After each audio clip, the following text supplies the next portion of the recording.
Selamat pagi semuanya. Pagi, Pak. Pertama-tama saya mengucapkan Om Swastiastu, Om Swastiastu. Om Awiknamastu Namo Sidam. Selamat pagi dan salam sejahtera untuk kita semua. Nah, pada pagi hari ini kita akan kembali seperti biasanya, yaitu membahas materi kita, yaitu mengenai Upanishad ya. Sebelum kita memulai ke pembelajaran ya, kita mengawali kegiatan ini dengan melakukan kegiatan doa ya. Dan doa kami persilahkan ya untuk Randi ya. Ya, silakan kepada Randi untuk pimpin kita. Baiklah, marilah teman-teman, kita sebelum melaksanakan pembelajaran kita pada hari ini, marilah kita berdoa sebelum belajar. Berdoa dimulai. Tuhan yang Maha Kuasa, Zat yang Maha Suci, Tuhan yang Maha Kuasa, Maha Pencipta alam yang Maha Agung. Pada hari ini kami ingin melaksanakan pembelajaran kami. Bimbinglah pelajaran kami ini.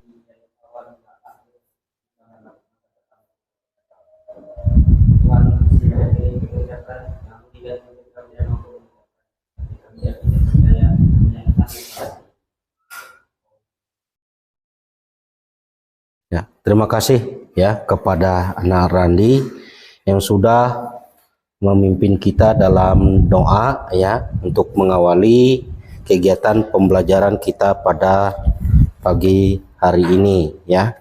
Nah, namun sebelum kita masuk ke materi pembelajaran, terlebih dulu Bapak akan mengecek presensi kehadiran siswanya ya. Chelsea Pika, Edelpin, Hadir, Pak. Intan Pela Septia izin ya, sakit. Terus Krisma, Marpel, Hadir. Randi, Hadir, Pak. Desa Arnasia, Tirta Aditya, Enggak ada, Pak. Alpa ya. Terus terakhir Virgin hadir ya. Ya, terima kasih sudah hadir pada pagi hari ini untuk mengikuti kegiatan pembelajaran kita. Nah, selanjutnya setelah kita mengecek presensi kehadiran kalian semua ya. Oke, pada pagi hari ini kita akan mempelajari mengenai Upanishad ya. Nah, Upanishad ini merupakan materi kita, yaitu materi kelas 11 pada pertemuan ini.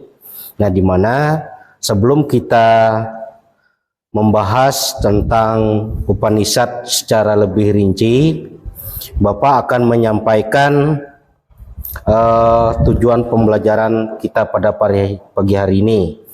Nah, yang pertama, setelah menyelesaikan kegiatan pembelajaran ini, peserta didik diharapkan dapat yang pertama menjelaskan pengertian dan makna Upanishad dalam agama Hindu.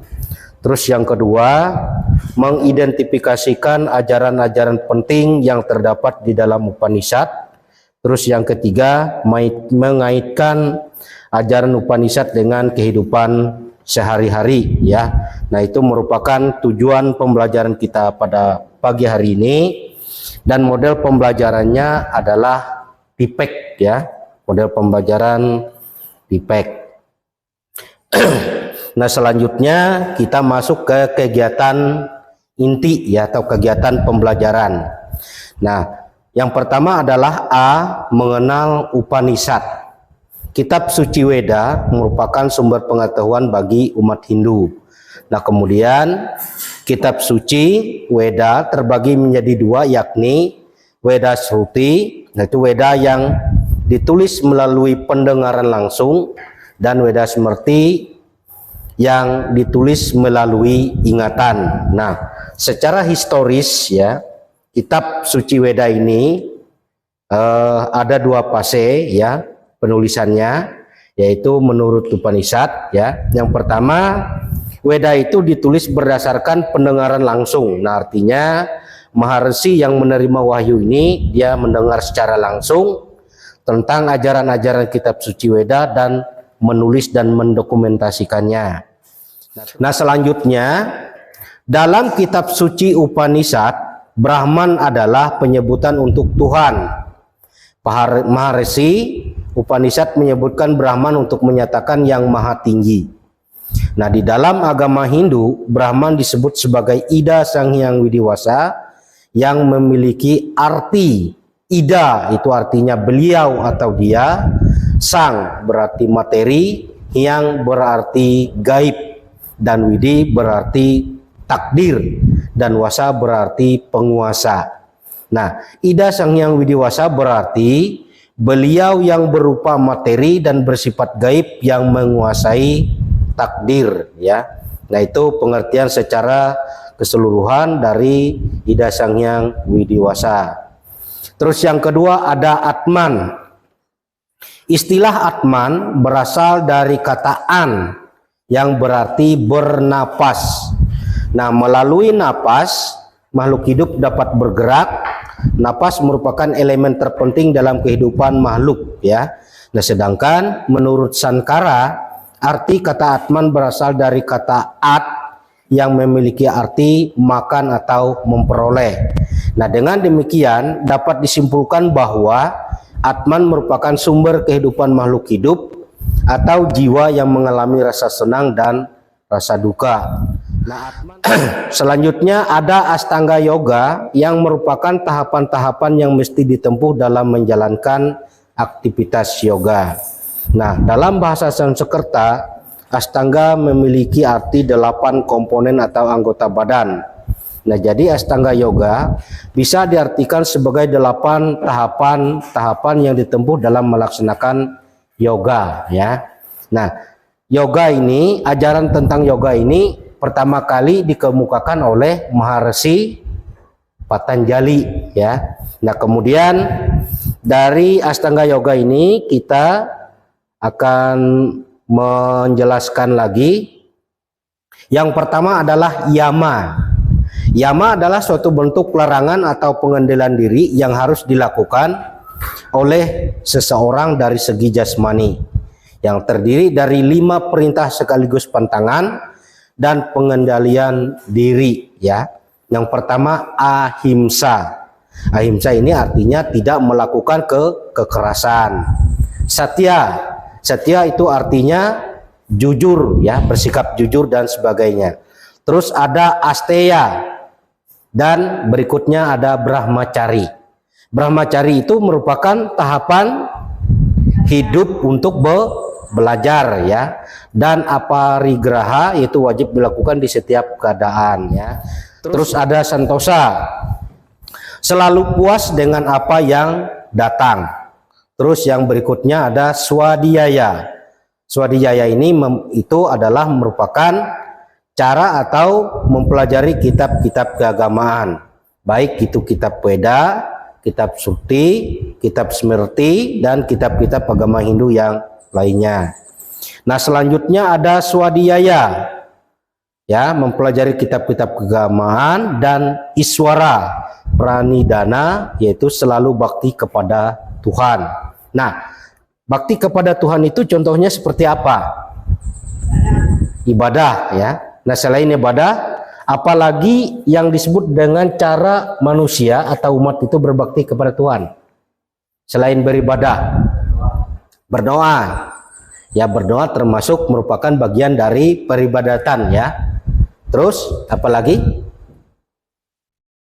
Cara bakti kepada Tuhan. Nah, contoh kalian sebagai siswa, apa yang mesti kalian lakukan di kehidupan kalian sehari-hari sebagai wujud kalian berbakti kepada Tuhan? Ya, dengan belajar yang rajin dan tekun, ya. Nah, itu adalah merupakan bakti, salah satu bakti kita kepada Tuhan. Ini ada tahapan yang keempat yang disebut dengan pranayama. Nah, pranayama ini yaitu mengatur tata cara pernapasan kita sehingga menjadi sempurna, yaitu melalui 3 jalan. Yang pertama adalah puraka. Nah, bagaimana cara kita menarik napas kita. Terus yang kedua ada kumbaka. Kumbaka itu adalah cara kita menahan pernapasan kita. Dan yang ketiga adalah recaka. Rejaka ini cara kita mengeluarkan napas, ya. Kita tarik napas, kita hirup napas, kita tahan dan kita keluarkan, ya. Nah, setelah pranayama atau pengaturan pernapasan ini sudah kita lakukan, maka kita langsung ke tahapan yang kelima, yaitu ada pratyahara, yaitu mengontrol dan mengendalikan indria dari ikatan objeknya sehingga orang dapat melihat hal-hal suci, ya. Nah, biasanya pratyahara ini dilakukan oleh para maharsi, ya, atau pedanda atau pemimpin-pemimpin keagamaan. Nah, mereka ini senantiasa bisa mengontrol, ya, dan mengandalkan indrianya. Indria itu ada yang disebut dengan panca indria. Ada penglihatan, pendengaran, penciuman, perasa dan peraba. Ya, ada 5 indria, indra atau indria. Nah, dalam bahasa Indonesianya disebut dengan panca indra. Nah, dalam agama Hindu disebut dengan panca indria, ya. Dan ada, nah, terus yang kedelapan yaitu ada samadhi. Samadhi itu yaitu penyatuan antara Atman, sang diri yang sejati, dengan Brahman atau Tuhan. Nah, bila seseorang melakukan latihan yoga dengan teratur dan sungguh-sungguh, maka ia akan dapat menerima getaran-getaran suci dan wahyu suci dari Tuhan, ya. Nah, itu pada proses samadhi. Nah, selanjutnya ada nilai-nilai kemanusiaan dalam Upanishad. Nah, nilai-nilai kemanusiaan dalam kitab Upanishad yang sudah sangat populer bagi umat Hindu adalah ajaran Tattvamasi dan ajaran Vasudewa Kutumbakam.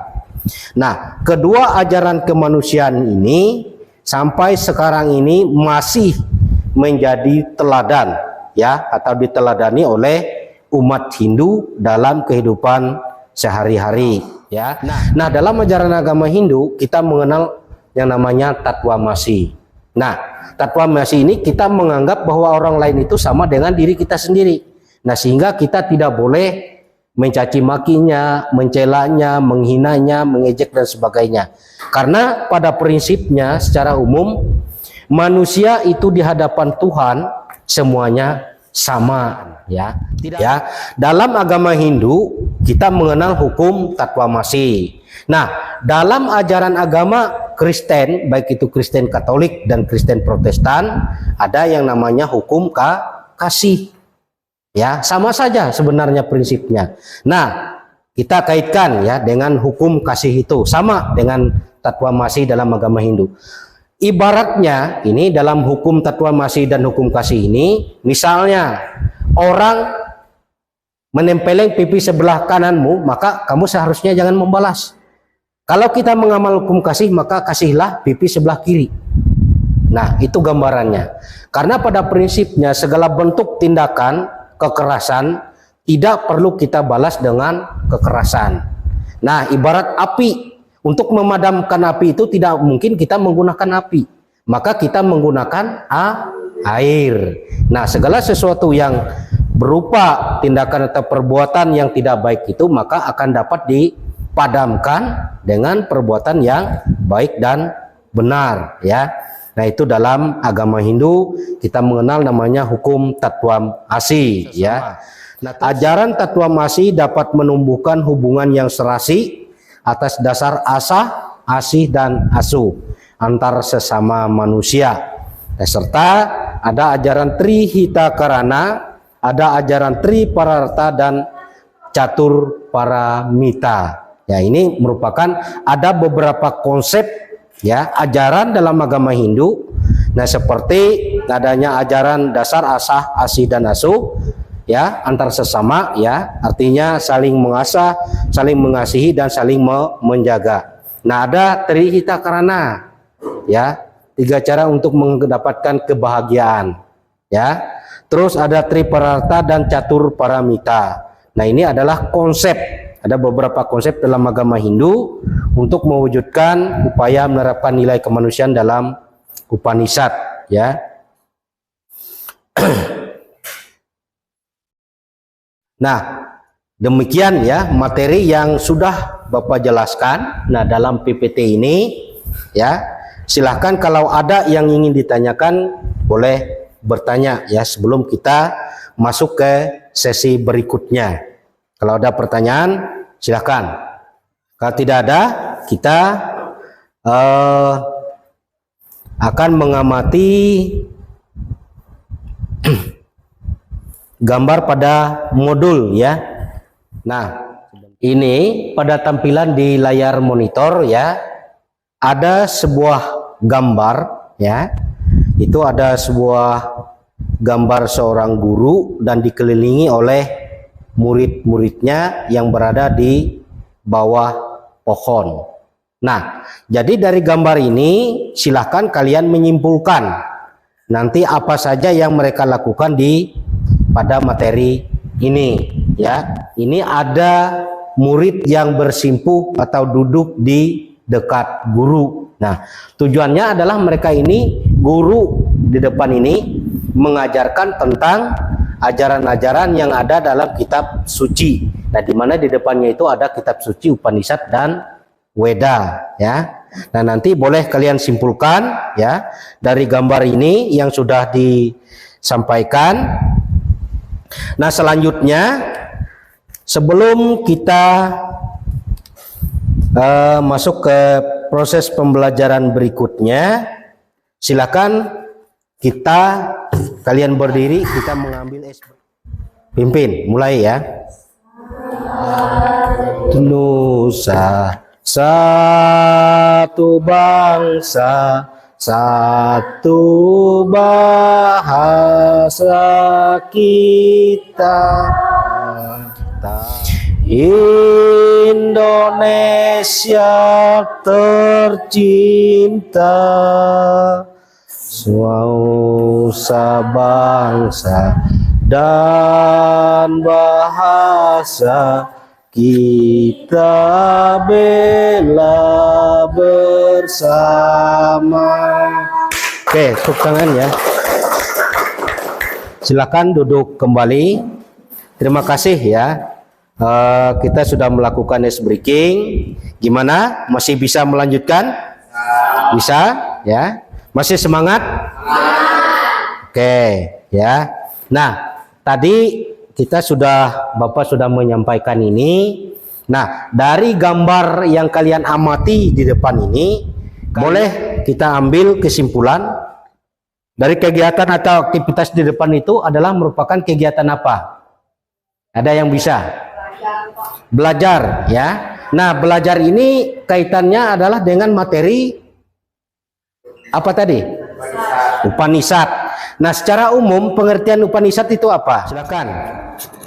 Kitab suci Upanishad adalah kesimpulan kitab Aryaka, sehingga kitab Upanishad juga sering dikenakan dengan nama Vedanta. Vedanta bukan hanya diartikan Veda akhirnya, tetapi juga merupakan puncak tertinggi dari ajaran Buddha. Istilah Upanishad lebih tua mempunyai nama yang berbeda, seperti Dunya Desa, Rama Dunya, Veda Dunya, Dunya Ma, dan lain-lainnya. Ya, sudah. Makasih ya. Kita beri aplaus kepada Randi ya, sudah mampu menjelaskan pengertian secara umum tentang Upanishad. Nah, dari gambar ini ya, gambar ini adalah merupakan proses kegiatan yang ada dalam materi Upanishad itu tadi ya. Nah, artinya siswa yang duduk di dekat kaki guru, mengelilingi guru untuk mendapatkan ilmu pengetahuan dan pendidikan. Nah, di mana seorang guru ini menjelaskan tentang ajaran-ajaran agama, baik yang bersumber dari kitab Upanishad maupun dari kitab Weda. Karena dalam agama Hindu itu ada beberapa kitab ya. Nah, ada kitab Upanishad itu terbagi dari beberapa macam ya. Ada kitab Smriti. Nah, selain kitab Smriti dan Smriti, ada kitab Bhagavad Gita, ada kitab Purana ya. Banyak macam-macam kitabnya dalam agama Hindu ini. Nah, selanjutnya ya, kalian akan dibentuk menjadi beberapa kelompok ya. Di sana kelompok 1, kelompok 2 dan kelompok ya. Nah, dari tugas yang sudah ada di situ ya, kalian silahkan berdiskusi. Ya, berdiskusi dalam satu kelompok. Nah, misalnya kelompok 1 apa tugasnya? Menjelaskan tentang pengertian dari Upanishad. Ya, menjelaskan. Tentang pengertian dari Upanishad. Ya, menjelaskan pengertian dari Upanishad. Ya. Nah, terus kelompok 2 apa tugasnya? Menjelaskan tentang pengertian Brahman dan Atman. Ya, itu menjelaskan tentang pengertian Brahman dan Atman menurut ajaran Upanishad. Nah, terus kelompok yang ketiga tugasnya Menyebutkan dan menjelaskan 8 tahapan-tahapan yang ditempuh dalam melaksanakan yoga. ya, tugas kelompok yang ketiga adalah menyebutkan 8 tahapan-tahapan yang dilaksanakan dalam yoga, ya. Nah, silakan berdiskusi dan Bapak beri waktu sekitar 15 menit ya. Dari sekarang silakan. Ya, diskusinya sudah? Sudah, Pak. Sudah? Nah, silakan dari kelompok 1 untuk maju ke depan mempresentasikan hasil diskusi kelompoknya tentang. Perkenalkan, kami dari kelompok 1, nama saya Marvel. Saya Randi. Saya Nelvin. Di sini kami akan menjelaskan tentang pengertian dari Upanishad. Kitab suci Upanishad adalah kesimpulan kitab Parayaka, sehingga kitab Upanishad juga sering dikenal dengan nama Vedanta. Vedanta bukan hanya diartikan Veda, tetapi juga merupakan pusat tertinggi dari ajaran Veda. Istilah Upanishad yang lebih tua mempunyai nama yang berbeda-beda, seperti Buya Rasa, Brahma Buya, Veda Buya Upanishad 1, Buya dan lain-lain. Ya. Ya, dari kelompok 1, terima kasih. Ya. Beri aplaus ya. Nah, selanjutnya dipersilahkan kepada kelompok 2 ya untuk mempresentasikan hasil diskusinya tentang materi pengertian Brahman dan Atman menurut ajaran Upanishad ya. Baiklah, kami dari kelompok 2 akan menyampaikan hasil diskusi kami. Pertama-tama perkenalkan, nama saya Virgin dan saya Krisma, saya Chelsea. Baiklah, di sini kami akan menjelaskan tentang pengertian Brahman dan Atman menurut ajaran Upanishad. Yang pertama yaitu Brahman. Istilah Brahman berasal dari kata Bra yang berarti mengembang. Secara etimologi, kata Brahman menunjukkan bahwa dia yang berkembang dan melampaui segalanya. Brahman merupakan realitas mutlak, namun beliau meliputi segala yang ada. Sat, sadar atau kekal, Chit, serta sumber kebahagiaan sesungguhnya Ananda. Dalam kitab suci Upanishad, Brahman adalah penyebutan untuk Tuhan. Para resi Upanishad menyebutkan Brahman untuk menyatakan yang maha tinggi. Dalam agama Hindu, Brahman disebutkan sebagai Ida Sang Hyang Widiwasa. Selanjutnya, pengertian Atman. Istilah Atman berasal dari kata an, berarti bernapas. Melalui napas, makhluk hidup dapat bergerak. Napas merupakan elemen terpenting dalam kehidupan makhluk. Sedangkan menurut Sankara, arti kata Atman berasal dari kata at yang memiliki arti makan atau memperoleh. Dapat disimpulkan Atman merupakan sumber kehidupan makhluk hidup atau jiwa yang mengalami rasa senang dan duka. Atman bersifat kekal seperti Brahman. Atman tidak dilahirkan dan tidak dapat dipikirkan. Sekian presentasi dari kami kelompok 2. Terima kasih.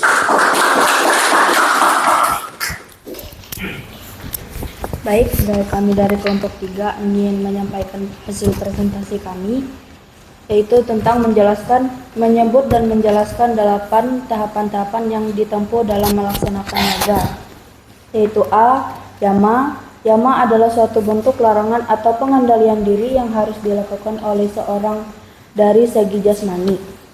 Yama terdiri dari 5 perintah sekaligus pantangan dan pengendalian diri dari ahimsa, satya, asetya, brahmacari, dan aprigihara, silasana, padmasana, brajasana, dan sukasana.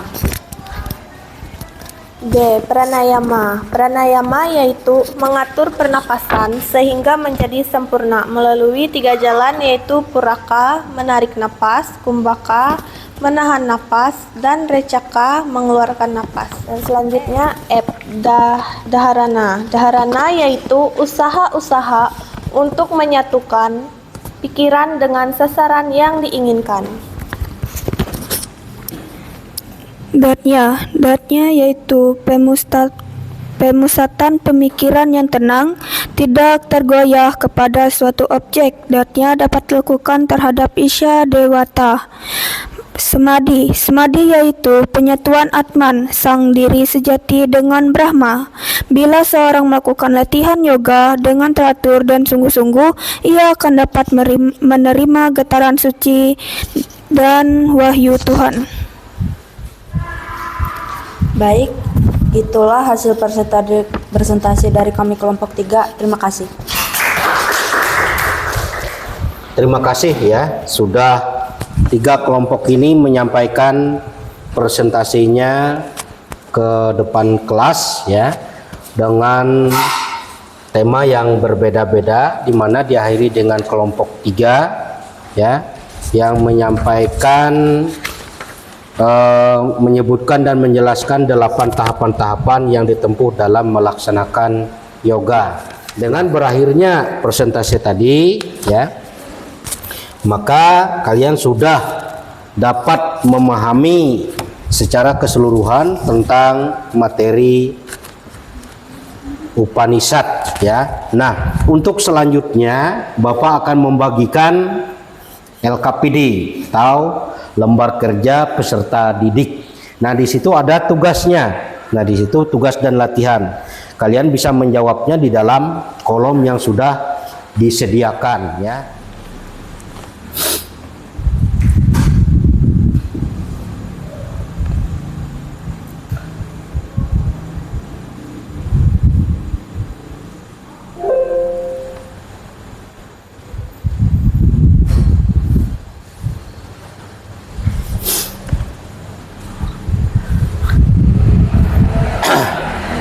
Ya, silakan ya dijawab.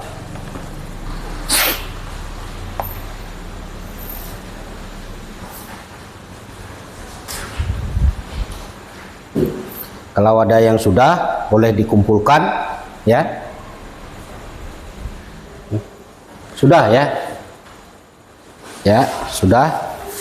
Silakan Bapak ambil tugasnya. Kumpul ya. Ya, sudah. Sebagai bahan refleksi ya, pokok-pokok ajaran Upanishad itu merupakan hasil kajian para Maharshi Upanishad yang menghasilkan berbagai pandangan yang berbeda mengenai pertanyaan-pertanyaan tersebut ya. Nah, akan tetapi inti dari kitab Upanishad itu membahas tentang hal tersebut ya. Ya, artinya tentang Brahman, tentang bagaimana kehidupan atau sumber kebahagiaan itu yang terakhir ya. Nah, kemudian untuk mengakhiri pembelajaran kita pada hari ini ya, silakan siapa yang pimpin doa ya, Randi ya. Marilah kita berdoa sebelum mengakhiri pelajaran. Berdoa dimulai. Terima kasih Tuhan yang Maha Kuasa, Zat yang Maha Suci, atas pernyataan-Mu pada hari ini. Pembelajaran kami dapat berjalan lancar dari awal hingga akhir. Tapi kami yakin dan percaya Tuhan hadir pada hari ini. Berdoa selesai. Om Santi Santi Om Sahi. Terima kasih ya. Namun tidak lupa Bapak sampaikan ya, untuk kegiatan-kegiatan proses pembelajaran berikutnya agar bisa diikuti secara seksama ya, dengan baik ya. Nah, untuk menutup kegiatan kita pada pagi hari ini, marilah kita mengucapkan Pramasanti umat Hindu. Om Santi Santi Santi Om Sahi. Terima kasih dan selamat pagi ya. Terima kasih Pak.